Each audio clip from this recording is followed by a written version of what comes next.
Assalamu alaikum. It's a very emotional occasion. Seeing through the journey that Bangladesh has gone through.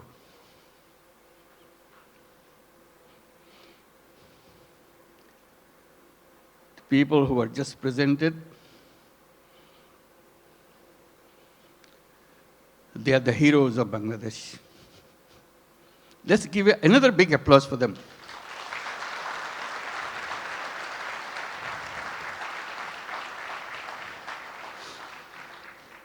Another standing ovation for our new citizen, Kyu Hak Sang. Thank you. Wonderful. His dedication, his commitment. Thank you. Please have your seat. Just doesn't have any boundary. He loves Bangladesh. He worked for Bangladesh. He loves the nature of Bangladesh. I wish you could visit his factory. And he brought so many delegations this time to come to show his new land of citizenship. Can the members of the Korean delegation please stand up so that we can give you applause? Yes, indeed. Thank you. Thank you so much. Wonderful.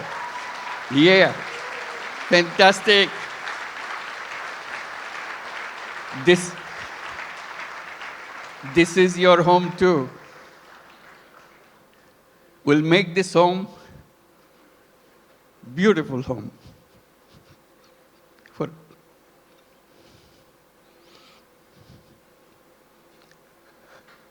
seeing them today,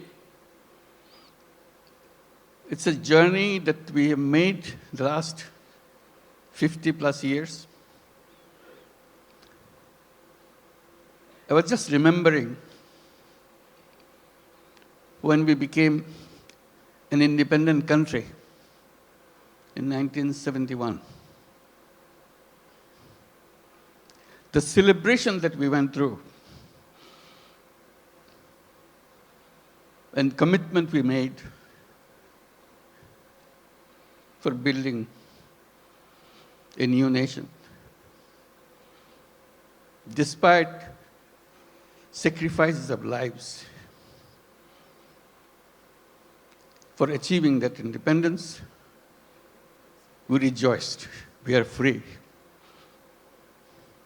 That was 1971. Then came 1974.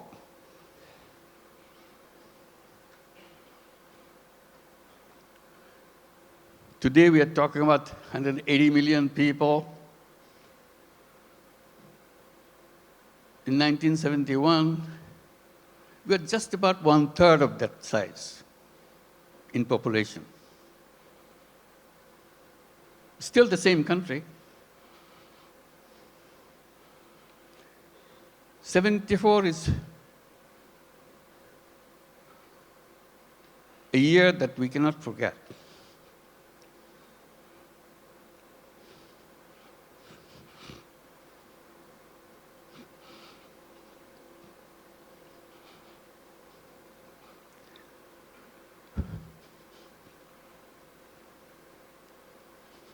Sorry.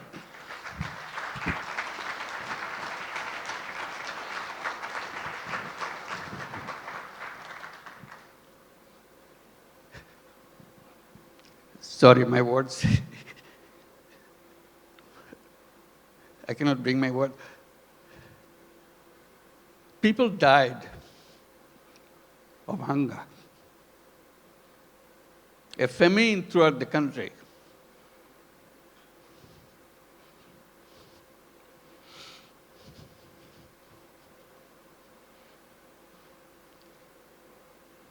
One and a half million people died.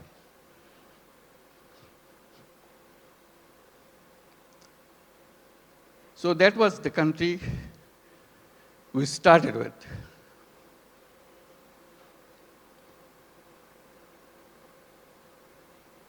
We used to grow one crop. We didn't know any other way. Our population was known as farmers because they have no other profession.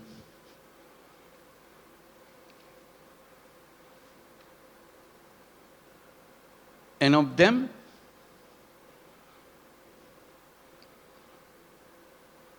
3/4 of the population were landless farmers. They had no land.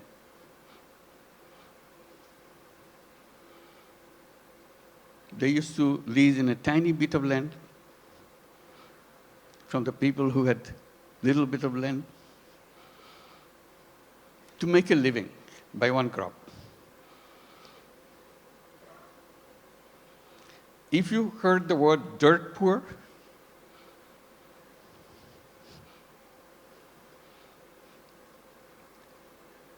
that was Bangladesh.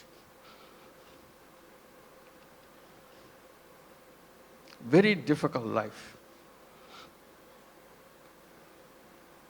So if you take that journey from 1974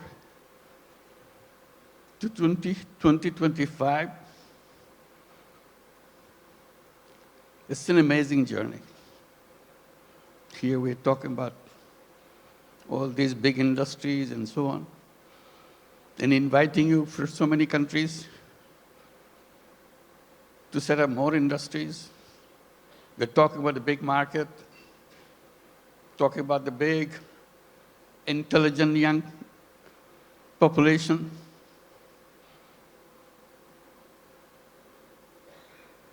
That's Bangladesh. Came a long way in a very short time.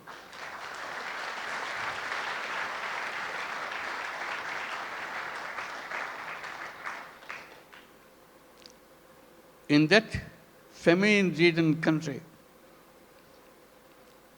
one little initiative came just to relieve the burden of watching what's going on, to help people to lend money, tiny little money, $2, $3, so that they can start a business, focusing particularly, specifically on women.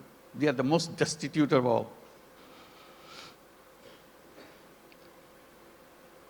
That became known as microcredit. We created a bank called Grameen Bank. Had no idea what this finally will turn out to be.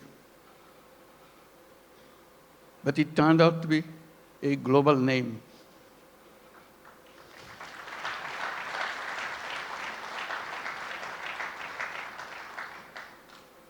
Because no matter which country you are, you have little Bangladesh of 1974 inside of you. You don't recognize it. You hide it by giving public money to them. So I always raise the voice. Giving public money to poor people is no solution at all.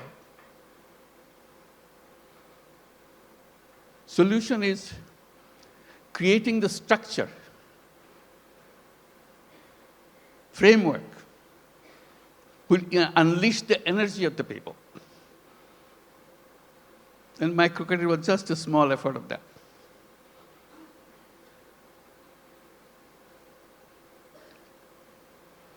Then a crazy idea came over. When the government wanted to issue license for telephone, we had nothing to do with telephone. We didn't have any telephone in the country. Few telephone in the cities, most of them don't work. So we talked, why don't we apply for a license for telephone company? A crazy idea. Government asked, what do you do with the telephone company? What business you got to do? I said, we'll give it to poor women. They laughed at us. To make a long story short,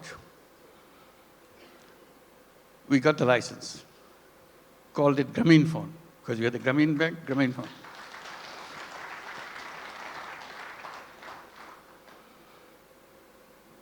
Nobody wants to partner with us because we have no knowledge, nothing.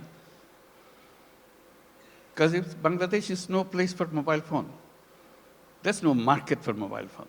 Who wants to be partner? So we knock at every door, international doors. Nobody wants to partner. Finally, someone I personally knew in Norway, who happens to be chairman of Telenor.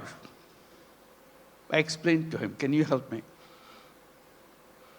I explained why we want to do this and why we want to bring the phone to the women. He took it seriously. But the company board doesn't agree with him.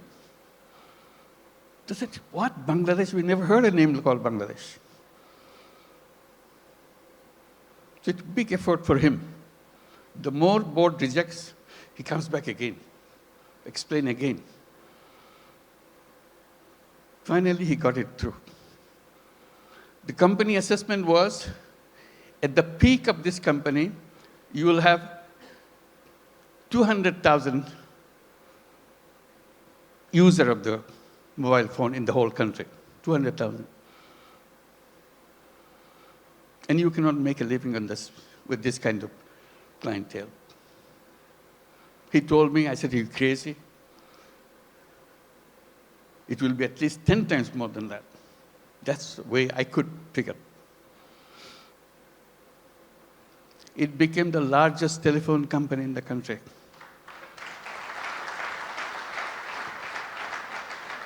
And women were the recipient of those telephone handsets. To turn them into what we call telephone ladies, sell the telephone service of the company. Men cannot apply, men cannot get the phone. Only poor women of Grameen Bank, not all women, only poor women of Grameen Bank can get a phone. Totally illiterate, has nothing to do, doesn't even know what a phone is. We train them. They started selling the service, saying, if you want to make a phone call to your son in the Middle East, in the meantime, Middle East saga began. So people wanted to talk. It became a roaring business. Soon, 100,000 women selling telephone service all over Bangladesh. It became so popular, everybody wanted to have a phone. Changed the whole company. At that time, there are other companies coming up around the world. They were focusing on their cities. The newspapers were covering us, not them. It became well known. So they started copying. For the first time, the idea came, phone have some use in the villages. They had no idea at all. The telephone has any meaning in the villages. They're always concentrated on the cities. Telephone industry globally changed.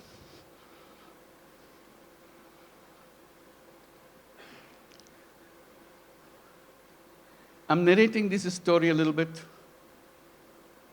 because Bangladesh is a country with crazy ideas to change the world, make things happen.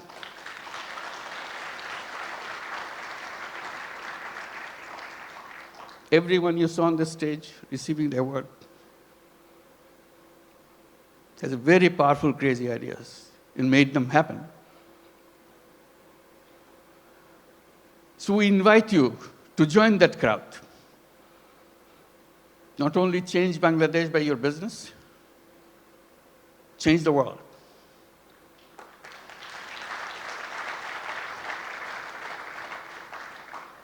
I keep reminding people, Yes, you want to make profit, go ahead, make profit. Maximize as much as you can.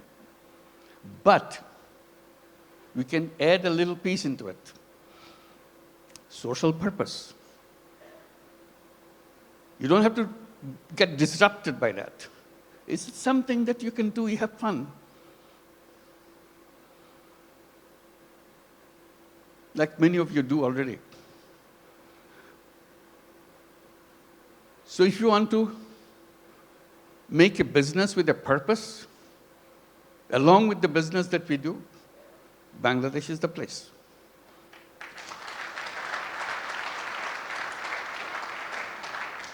You will not know what your business will be like. Why the whole world is following you. Why suddenly you look back, how did it happen? Bangladesh makes it happen.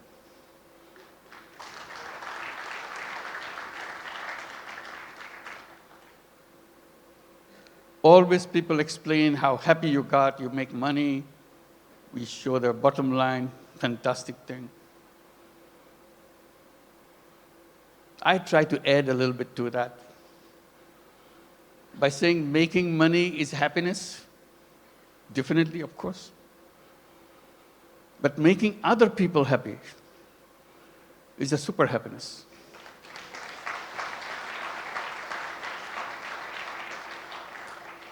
If you have business in Bangladesh, you will have both happiness and super happiness. That you get extra with no cost. You'll be proud of what you have done. Like the people who stood here felt that. Super happy. Did something which impacted in people's lives massively. With a country of famine, we're now talking about global entry to the businesses and everything.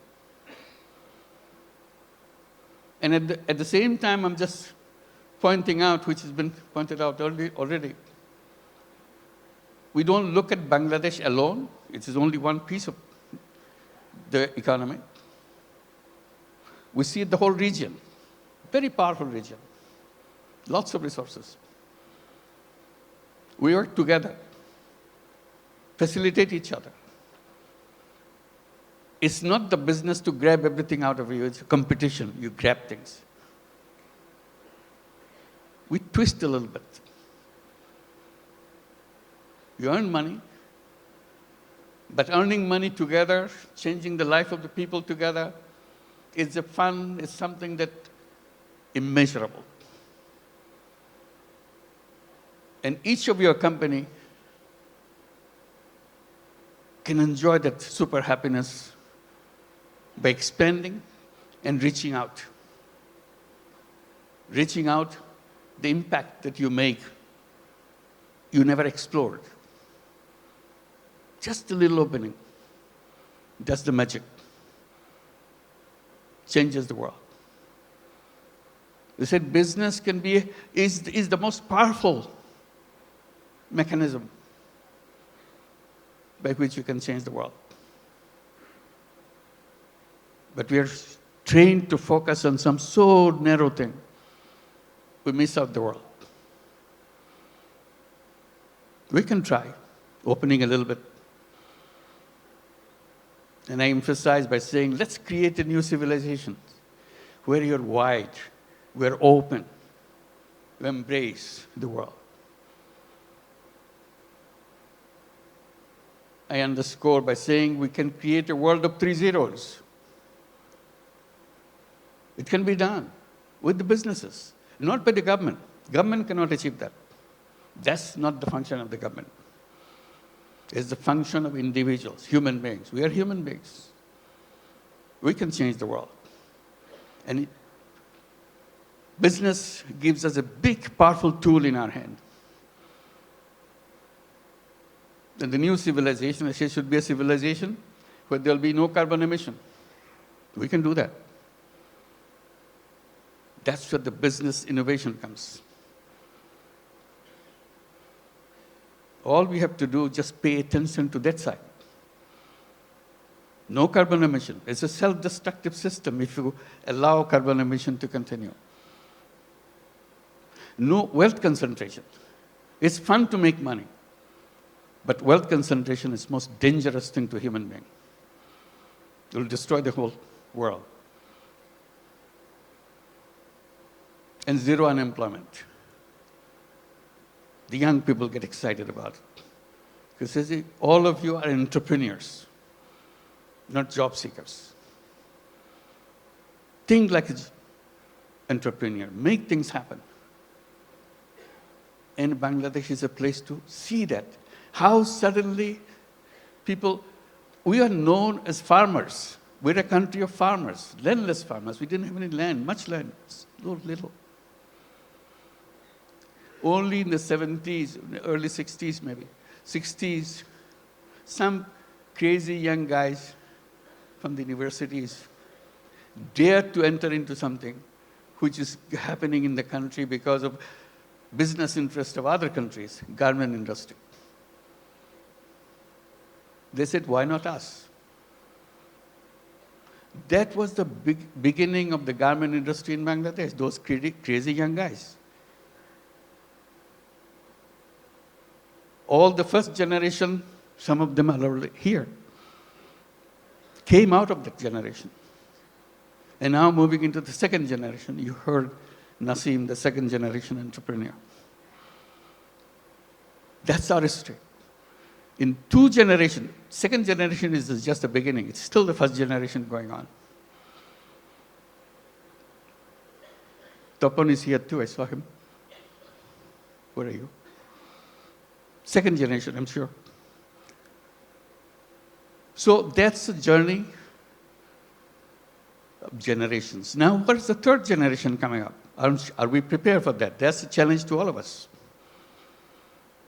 And we talk about second generation, we have to talk third generation a little bigger. Boys and girls. Somehow, in entrepreneurship in the past, women left out. We have some, but very few. But women are as creative, as entrepreneurial as anybody else.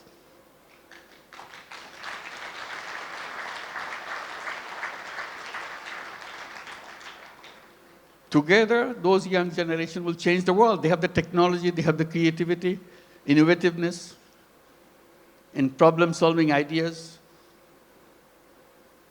We don't have to look at the problem the same old way that we did 50 years back, waiting for the government to do something. We people can do that. That's a chance. So today it makes me very happy that we can gather together, and talk about creating that world. It's not just business in a limited idea, which is good, but you can have another space remains unutilized. Let's use this too. And Bangladesh, the business in Bangladesh is not only for Bangladesh, that's the point. It could be for the whole world. Who ever thought that microcredit, which started in a tiny little village, now would be a prime business in the United States, Grameen America?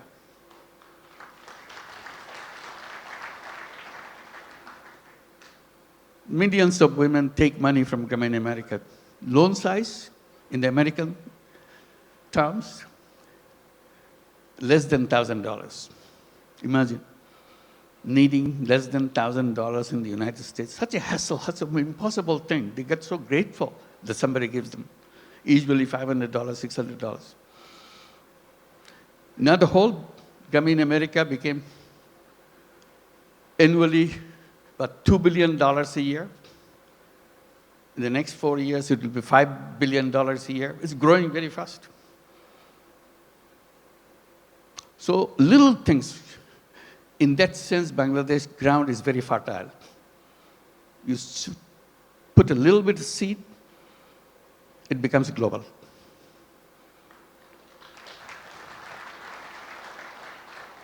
I wish I could tell all the stories that happen in Bangladesh, but I get very tempted, but they're all here. Talk to them, find out. And we welcome you to join us with that mission, creating a new world for the whole world. Thank you very much.